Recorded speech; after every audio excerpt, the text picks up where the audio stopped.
Madame la Présidente, Monsieur le Ministre, mes chers collègues, la Nouvelle-Calédonie est un territoire qui reste à décoloniser.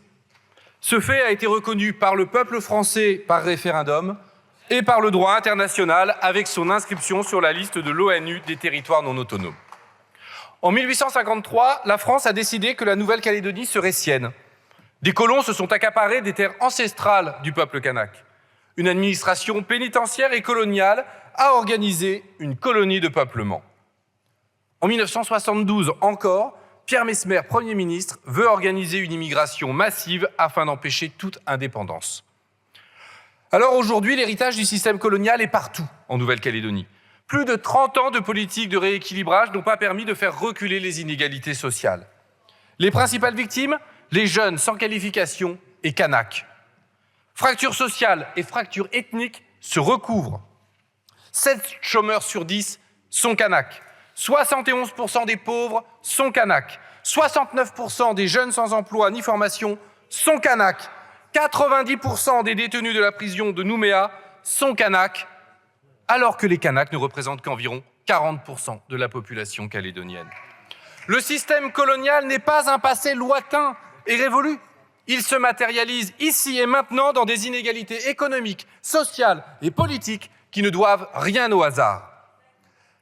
Les accords de Matignon-Oudinot de 88 ont permis de retrouver la paix civile. Ils prévoient l'impartialité la plus stricte de l'État. Mais où est l'impartialité quand l'État impose la date du 3e référendum d'autodétermination qui a fini par se tenir avec une abstention record de 56%? Où est l'impartialité quand une loyaliste est nommée directement au gouvernement? La vérité est que le gouvernement prend grossièrement fait et cause pour la tendance non indépendantiste. L'accord de Nouméa, signé en 1998, prévoit les modalités de la décolonisation pour l'émancipation de la Nouvelle-Calédonie. Alors le corps électoral pour les élections provinciales a été défini. Voteraient les personnes qui se trouveraient alors sur le territoire depuis plus de 10 ans. Un corps électoral gelé, mais qui intégrerait progressivement les personnes présentes en 1998 jusqu'en 2008. La parole de l'État a été donnée et respectée par Jacques Chirac, qui a constitutionnalisé le gel en 2007. Mais aujourd'hui, le gouvernement veut unilatéralement modifier le corps électoral en l'absence de tout accord des forces politiques calédoniennes. Ce passage en force est inacceptable et dangereux.